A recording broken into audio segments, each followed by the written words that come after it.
আপনি চিঠি আপনি কিসের চিঠি? বেয়াদব তো আমি, ডেফিনেটলি বেয়াদব। আমার সাথে বেয়াদবি কেন? কেন বেয়াদবি না? আমি তোমাদের জন্য এ করছি, তুমি কে? আমি কে মানে? আমি নির্বাচিত জিএস। আমি কেন আপনার এখানে আসবো না? কেন আমার রাইট নাই? আপনার এই কেন রাইট নাই? কেন রাইট নাই? আমার আপনি কেন উনি যেটা বললো আমাকে জানাতে হবে, আমাকে জানাতে হবে, অনেক इन्होंने इस मुल्क की जड़ बुनियाद हिला के रख दी है। আজ থেকে ৮০ বছর আগে যে দলটির প্রতিষ্ঠা হয়েছিল ইসলামকে ভিত্তি করে, সেই রাজনৈতিক দল জামায়াতে ইসলামী নাকি ইসলামের শত্রু। শুধু তাই নয়, জামায়াতে ইসলামীর শীর্ষস্থানীয় নেতারাই দলটির রাজনীতির সঙ্গে নিজেদের সন্তানদের যুক্ত হতে দেন না, এমনকি তাদের সন্তানদের মাদ্রাসার শিক্ষাও দেন না। সুস্পষ্ট বক্তব্য হলো, জামাত ইসলামের জন্মটাই মুনাফিকি দিয়ে। শেখ হাসিনার আমলেও আমাদেরকে এতটা সাইবার হ্যারাসমেন্ট করা হয়, এটা অকপটে স্বীকার করেছে, এখনো করছে। এখন বুঝতে পারছি কোনো একটা দলকে কেন নিষিদ্ধ করে রাখা হচ্ছে, এটা আমরা এখন ফিল করতে পারি। প্রিয় দর্শক, এইমাত্র পাওয়া তাজা খবর। এই ভিডিওতে আপনাদেরকে দেখাবো বেশ কিছু চাঞ্চল্যকর তথ্য। আপনারা শুরুতেই দেখেছেন কিছু গুরুত্বপূর্ণ ভিডিওর বিশেষ অংশ। এখন বিস্তারিত নিউজ দেখবেন। অবশ্যই ধৈর্য সহকারে ভিডিওটি শেষ পর্যন্ত দেখবেন। চ্যানেলে নতুন হলে সাবস্ক্রাইব করে রাখবেন পরবর্তী আপডেট পাওয়ার জন্য। ভিডিওতে একটি লাইক দিয়ে পুরো ভিডিওটি শেষ পর্যন্ত দেখতে থাকুন। কিসের চিঠি? বেয়াদব তো আমি, ডেফিনেটলি বেয়াদব। আমার সাথে বেয়াদবি কেন? কেন বেয়াদবি না? আমি তোমাদের জন্য এ করছি, তুমি কে? আমি কে মানে? আমি নির্বাচিত জিএস। আমি কে মানে? আমি ঢুকবো না। আমি নির্বাচিত, আমি কেন ঢুকতে পারবো না? কেন কেটাও? কেন কেটাও? মিথ্যা, সবসময় তো মিথ্যা। মিথ্যা কেন? আপনার সত্যি জানানো হয়েছে। আমাকে বলেছে, আমি তোমাকে আমাকে এইভাবে জানানো হয়েছিল মহানগর বিএনপির আপনার সচিব জানাইছে এখানে। হ্যাঁ, আমি 35,000 শিক্ষার্থী প্রতিনিধি স্যার, আমাকে আসতে হবে, আমাকে জাস্ট টাইম আসতে হবে, আমাকে আসতে হবে। আমি তো এসে আমি করবো না। আপনি স্যার চিঠি আটকে রাখছেন, আপনি ওরা কথা বলবে, আমি তো শিক্ষার্থীদের ব্যাপারে তোমাদের শিক্ষকদের সাথে কথা হচ্ছে, তোমাদের চিয়া হয়েছে, প্রতিটা জনকে জবাবদিহি করতে হবে নাকি? শিক্ষক এই যে ডিন সাহেব এসে বসে আছেন, তুমি আপনার সচিবকে ডাকেন, আপনার সচিবকে ডাকেন, উনি কি বলছেন? আমাকে ডাকেন, অনেকে ডাকেন, উনি কি বলছেন? উনি কি বলছেন? না, সচিবকে ডাকেন, আপনি সচিবকে ডাকেন আগে। আমার এখানে আসছো তুমি? কেন আপনার এখানে আসবো না? কেন আমার রাইট নাই? আপনার এই কেন রাইট নাই? কেন রাইট নাই? আমার আপনি কেন উনি যেটা বললো আমাকে জানাতে হবে, আমাকে জানাতে হবে, অনেকে ডাকেন, অনেকে ডাকেন।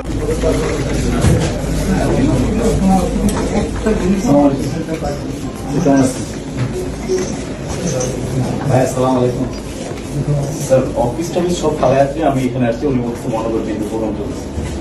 আমাকে তো জাস্ট আমি কোঅপারেট করতে হবে স্যার, আমি ফোন দিচ্ছি আপনাকে ফোনে পাচ্ছি না। সেটা হচ্ছে ক্লিনিক্যাল সাইকোলজির যে ইস্যুটা, চিঠি ইস্যু হয়েছে, সিগনেচার হয়েছে, মনে এখনো পর্যন্ত জানি 23 দিন ধরে আমাদের ক্লাস হচ্ছে ওইটা। আর হচ্ছে যে 9 তারিখে যে নিয়োগের ইয়াটা বাতিল হয়েছে, ক্লিনিক্যাল সাইকোলজির যে নিয়োগের বিজ্ঞপ্তিটা দেওয়া হয়েছে যথাযথ প্রক্রিয়া প্ল্যানিং ডিভিশন যথাযথ প্রক্রিয়া জানতে পারি স্যার। তাহলে আজকে এটা ইয়ে হচ্ছে, চিঠি ইস্যু হচ্ছে, আমরা সেটা বিচার অনুমোদন নিয়েছি আজকে আমরা সর্বোচ্চ চেষ্টা করছি।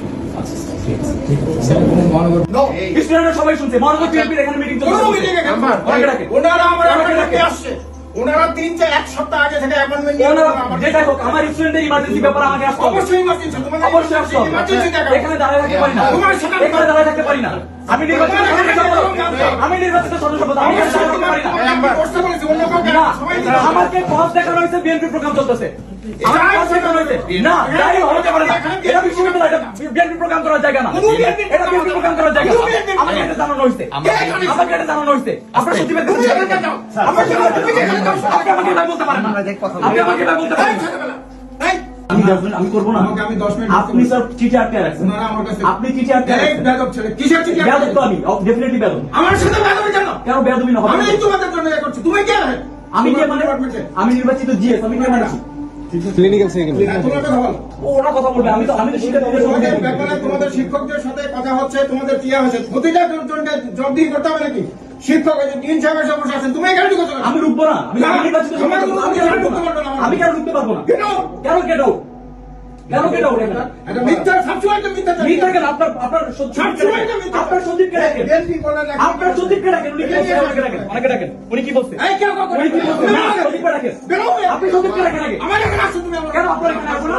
আমার রাইট নাই, আপনার এই কেন রাইট নাই? আমার অফিস আপনি এখানে উনি যেটা বললো আমাকে জানাতে হবে, আমাকে জানাতে হবে, অনেকে ডাকেন, অনেকে ডাকেন, অনেকে ডাকেন, অনেকে ডাকেন, এই কেউ কাউকে ডাকবে না। উনি বলছে মহানগর বিএনপি প্রোগ্রাম হবে, এখানে সবাই শুনছে, স্টুডেন্টরা সবাই শুনছে, মহানগর বিএনপি এখানে মিটিং চলছে। ওনারা আমার অ্যাপয়েন্টমেন্টে আসছে, ওনারা 1 সপ্তাহ আগে থেকে অ্যাপয়েন্টমেন্ট নিয়ে যেটা হোক, আমার স্টুডেন্টের ইমার্জেন্সি ব্যাপারে আমাকে আসতে হবে। অবশ্যই ইমার্জেন্সি, তোমাদের অবশ্যই আসতে হবে। ইমার্জেন্সি দেখা এখানে দাঁড়ায় থাকতে পারি না, এখানে দাঁড়ায় থাকতে পারি না। আমি নির্বাচিত সদস্য বলো, আমি নির্বাচিত সদস্য বলো, আমি এখানে দাঁড়ায় থাকতে পারি না। আমরা করতে বলেছি, অন্য কাউকে না, সময় দিতে হবে। আমাকে বস দেখানো হয়েছে বিএনপি প্রোগ্রাম চলতেছে। আমাকে বস দেখানো হয়েছে। না, তাই হতে পারে না। এটা বিশ্ববিদ্যালয়, এটা বিএনপি প্রোগ্রাম করার জায়গা না। এটা বিএনপি প্রোগ্রাম করার জায়গা। আমাকে এটা জানানো হয়েছে। আমাকে এটা জানানো হয়েছে। আপনার সচিবের কাছে আপনি আমাকে এভাবে বলতে পারেন না। আপনি আমাকে এভাবে বলতে পারেন না। इन्होंने इस मुल्क की जड़ बुनियाद हिला के रख दी है। আজ থেকে ৮০ বছর আগে যে দলটির প্রতিষ্ঠা হয়েছিল ইসলামকে ভিত্তি করে, সেই রাজনৈতিক দল জামায়াতে ইসলামী নাকি ইসলামের শত্রু। শুধু তাই নয়, জামায়াতে ইসলামীর শীর্ষস্থানীয় নেতারাই দলটির রাজনীতির সঙ্গে নিজেদের সন্তানদের যুক্ত হতে দেন না, এমনকি তাদের সন্তানদের মাদ্রাসার শিক্ষাও দেন না। এই অভিযোগ শুধু বাংলাদেশের জামায়াত নেতাদের বিরুদ্ধেই নয়, স্বয়ং জামায়াতের প্রতিষ্ঠাতা আবুল আল মওদুদীর বিরুদ্ধে। তার ৯ সন্তানের মধ্যে একজনকেও তিনি জামায়াত কিংবা এর ছাত্র সংগঠনের কাছে ঘেঁষতে দেননি। মওদুদীর সন্তানরা পড়েছেন পশ্চিমা আধুনিক শিক্ষা ব্যবস্থায়।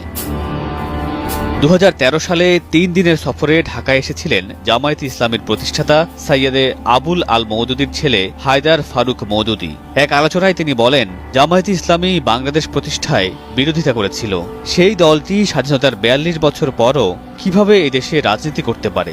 বাংলাদেশের রাজনীতির সমালোচনা করে তিনি বলেন, পৃথিবীর ইতিহাসে বাংলাদেশই সম্ভবত বিরলতম দেশ যে দেশের জন্মের সরাসরি বিরোধিতাকারী দল স্বাধীনতার পর শাসন ক্ষমতার অংশীদারি হয়ে দেশ পরিচালনা করছে। बंगालियों को लाइन में खड़ा करके 3 नॉट तरीके की गोली टेस्ट की है।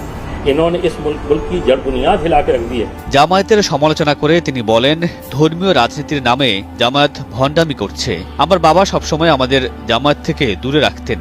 একজন মাদক ব্যবসায়ী যেমন চায় না তার সন্তানরা কেউ মাদক সেবন করুক, তেমনি বাবাও আমাদের জামায়াতের কর্মকাণ্ড থেকে দূরে রাখতেন, যেন জামায়াত ইসলাম হেরোইনের মতো ভয়ঙ্কর এক ড্রাগ। মওদুদী পুত্র আরো বলেন, আমরা ইংলিশ মিডিয়াম স্কুলে পড়েছি, আমাদের সঙ্গে জামায়াতের রাজনীতির কোনো সম্পর্ক ছিল না।